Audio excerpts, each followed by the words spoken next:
¿Qué tal? Muy buenos días, tardes, noches, a la hora que estén escuchando esto.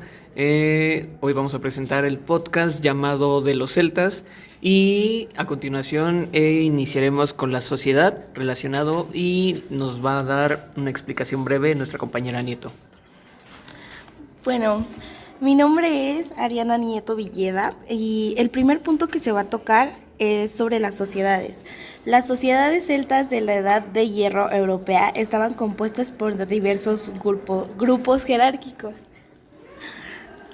Los celtas no dejaron extensos registros escritos, por lo que su estudio se fundamenta en historias de terceros narradas por autores clásicos y en la conformación de las características de la sociedad a partir de restos arqueológicos.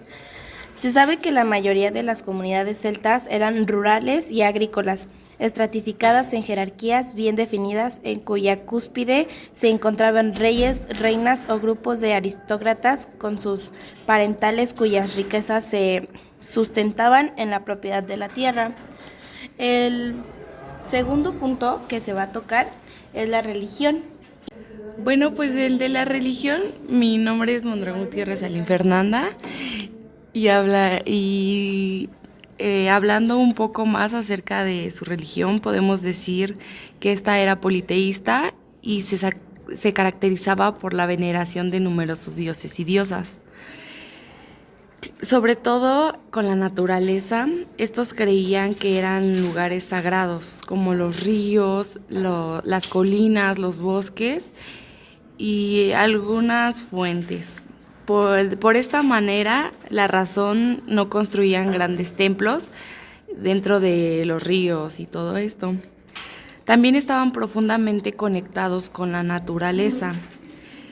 Esto quiere decir que con los ciclos del mundo creían que todo en la naturaleza tenía un espíritu, una esencia sagrada. Pues también les tenemos algunos ejemplos de los dioses celtas. Estos son los más venerados. El Lugh, que es el dios del sol, la guerra y las artes. También tenemos Bri, que es la diosa de la sanación, la poesía y la fertilidad. Cuernunes, el dios con cuernos vinculado a la naturaleza. Y tenemos a Darius, la gran madre, origen de los dioses. Y son un poco extraños los nombres, pero a veces son fáciles de reconocer, sobre todo el de Cuernos, por su nombre. Y también tenemos que eran entidades complejas que interactuaban con los humanos, al igual que los mayas. Tenían civilizaciones rituales donde incluían ofrendas a la naturaleza, sacrificios e incluso creían en la reencarnación y en una vida después de la muerte. Eso sería todo. Ahora pasaremos con el tema de la pintura y arte. Bueno, el arte junto con la lengua es quizás la mejor manera de ver las conexiones entre los antiguos pueblos que denominamos celtas y que vivieron en la Europa de la Edad de Hierro. Hubo grandes variaciones a lo largo del tiempo y el espacio, pero los rasgos comunes del arte celta antiguo incluyen esculturas de dioses, enigmáticos y guerreros desnudos, el amor por la representación de animales del bosque, el uso de diseños vegetales complejos y arremolinados, y el deseo de realzar la belleza incluso de los objetos cotidianos más pequeños y mundanos. El arte celta también se influenció y eventualmente se retiró de las culturas vecinas, desde los tracios hasta los romanos. Está en boga desde que se descubrieron piezas antiguas y medievales en el siglo XVII de nuestra era y sigue fascinando e inspirando a artistas y artesanos en la actualidad.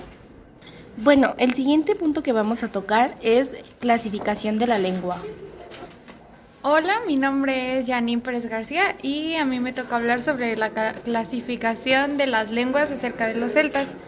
Cuando escuchamos hablar de los celtas, probablemente lo primero que se nos viene a la mente es que eran guerreros, druidas o quizá en música de gaitas.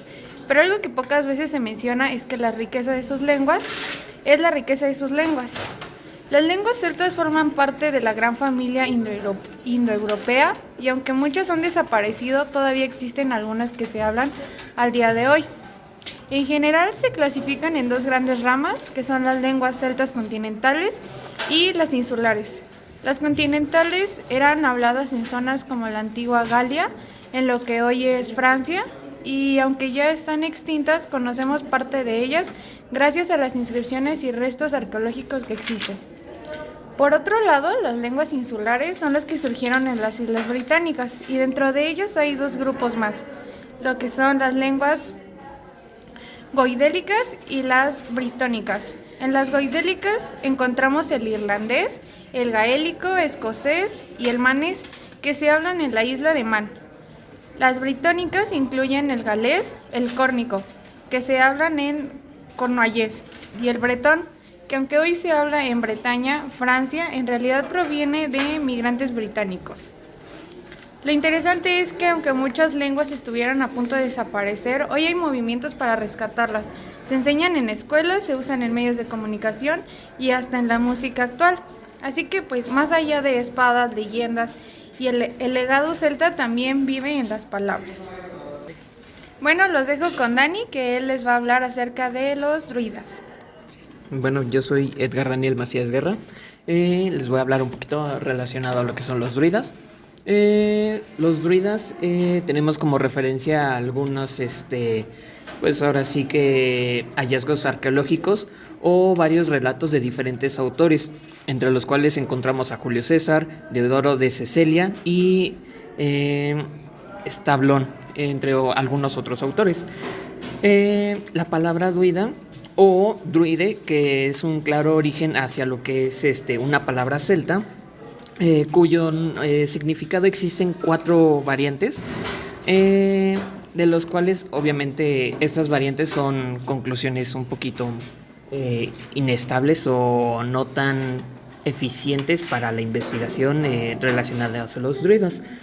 Se menciona que los druidas son conocedores del roble y se interpretan como sabios del roble o videntes del roble.